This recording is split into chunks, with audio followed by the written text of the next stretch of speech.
El juez que preside el tribunal que juzga a uno de los asesinos de Rathenau dice al asesino convicto: detrás de estos crímenes, el máximo culpable, el antisemitismo fanático e irresponsable, muestra su rostro con todos los medios de difamación de los que ese vulgar libelo, los protocolos de Sion, es un ejemplo.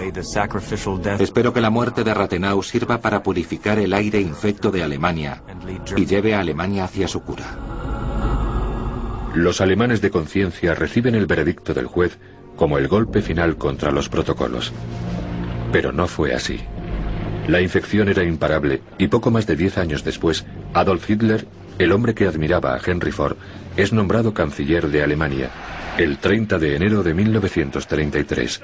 Su partido nazi pasa de formar parte de los flecos de la política alemana a ocupar el centro del poder.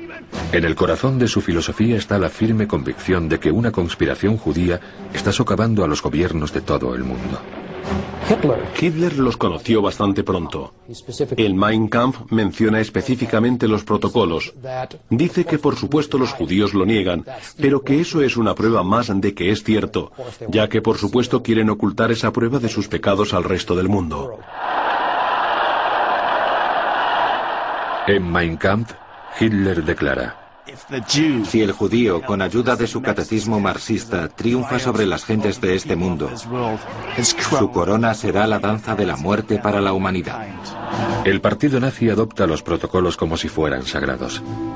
Si Roosevelt prometió un pollo en cada olla, Hitler puso una copia de los protocolos en todas las casas de Alemania. Solo la Biblia rivalizaba con ellos en popularidad. ¿Por qué tuvo éxito en Alemania? Muy sencillo. Los alemanes eran lectores, eran gente con formación, y por lo tanto, cuando se tradujo al alemán financiado por Ford, en Alemania vendió 10 millones de copias en pocos años. En las juventudes hitlerianas se convirtió en lectura obligatoria. Los educaban con él. 2 meses después de que Hitler tomara el control del gobierno, la retórica antijudía del partido nazi se convirtió en ley en Alemania. El 11 de abril de 1933, el Tercer Reich pide el boicot nacional a todos los negocios propiedad de judíos. En septiembre de 1935 entran en vigor las leyes de Nuremberg. Esas leyes despojan a los judíos de su nacionalidad y capacitan a las autoridades para detenerlos y sacarlos de sus comunidades.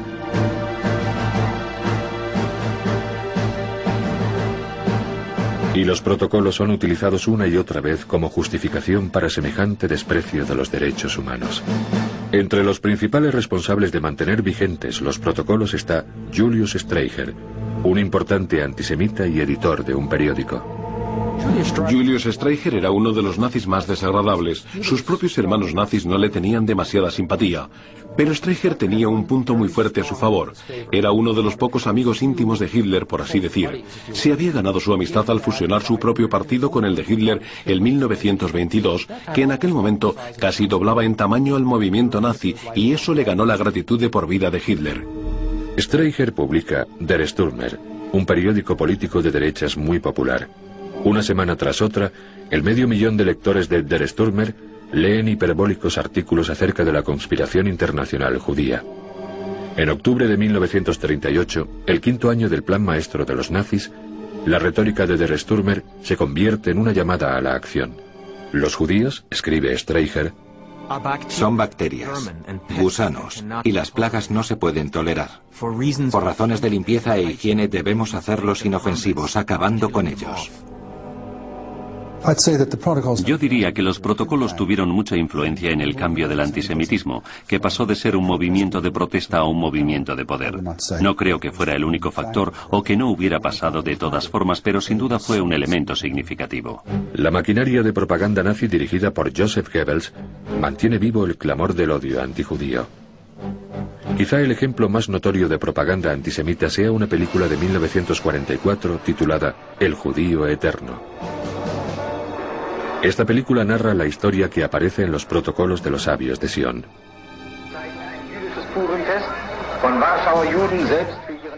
Es un pseudo documento que muestra a los judíos haciendo todo tipo de cosas malignas. No menciona directamente los protocolos, pero la línea que sigue Hitler en esa película está muy influenciada por los protocolos. Por ejemplo, muestra a los judíos participando en una siniestra campaña para apoderarse del mundo. Se los compara con ratas que se esparcen por todo el mundo desde sus orígenes en Asia. También trata el tema de los judíos y su poder financiero. Los protocolos sugieren que los judíos van a controlar el mundo económicamente. En la película El judío eterno pasa exactamente eso. Mientras la guerra relámpago de Hitler avanza por toda Europa, un país tras otro va quedando en manos del Tercer Reich. En 1941 la gran mayoría de los judíos europeos están bajo control nazi. Comienza uno de los capítulos más oscuros de la historia de la humanidad. Un historiador dijo que los alemanes sabían lo suficiente para saber que no querían saber más. Pero por supuesto eso significa que sabes algo. Y hay que tener un motivo para no querer saber más. Los protocolos eran uno de esos motivos. Eran una excusa para cerrar los ojos ante lo que estaba pasando. En octubre de 1943, Heinrich Himmler, el jefe de las SS de Hitler y arquitecto de la solución final, ofrece una aleccionadora razón para el Holocausto. Teníamos el deber moral ante nuestro pueblo de exterminar a las personas que querían exterminarnos a nosotros. Al terminar la guerra, más de 6 millones de judíos han muerto. El horrible legado de un documento falso que infectó la moralidad del mundo. ¿Fueron los protocolos la excusa para el genocidio?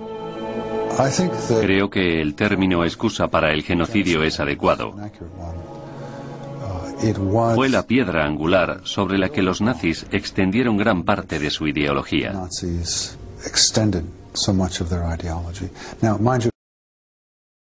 Que los nazis no utilizaron los protocolos al principio. Tenían otros textos de la literatura. Pero cuando aparecieron y los conocieron, los absorbieron y los utilizaron todo lo posible. Y probablemente, más que ningún otro documento, hayan sido la excusa, la justificación del Holocausto. Tras la victoria aliada en Europa el 8 de mayo de 1945, Estados Unidos y el resto del mundo vieron por primera vez lo que había provocado el antisemitismo exacerbado. Pero la muerte de Hitler y de un tercio de todos los judíos del mundo traerían por fin el final del engaño de la conspiración judía.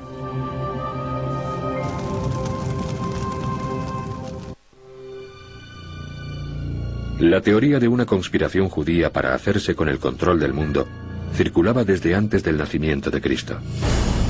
La idea de que el mundo judío es como una serpiente que lentamente rodea a su presa y acaba con su vida y su libertad ha sido parte significativa de la historia del odio. Y aunque se podría pensar que el Holocausto sirvió para aumentar la sensibilidad del mundo ante los peligros del odio, la verdad es que no es exactamente así. Como una enfermedad incurable, los protocolos no han desaparecido. Desde el final de la Segunda Guerra Mundial, los protocolos de los sabios de Sion han reaparecido en los Estados Unidos y en otros países de todo el mundo. Probablemente las dos zonas del mundo más destacadas, aparte de Europa y los Estados Unidos, son Japón y Oriente Próximo. En Oriente Próximo, por supuesto, hay contacto con los judíos, en concreto por el Estado de Israel, y los protocolos se ven como una forma de entender Israel. El hermano de Gamal, Abdul Nasser, una de las figuras más importantes del mundo árabe, escribió la introducción y publicó una de las ediciones de los protocolos, así que es algo muy prominente y está disponible de forma gratuita. Yo mismo recogí un ejemplar en francés en la Embajada de Arabia Saudí. Los repartían. Se publican nuevas ediciones en portugués, árabe y sueco. Aparecen en muchas páginas web. Y con la llegada de Internet, los protocolos de los sabios de Sion son más accesibles que nunca. Y a pesar del hecho de que los protocolos son falsos, muy pocas de las fuentes actuales lo mencionan. La perpetuación del mito de la conspiración judía continúa. Y los protocolos siguen siendo considerados un documento auténtico, casi siempre para apoyar planes antisemitas. En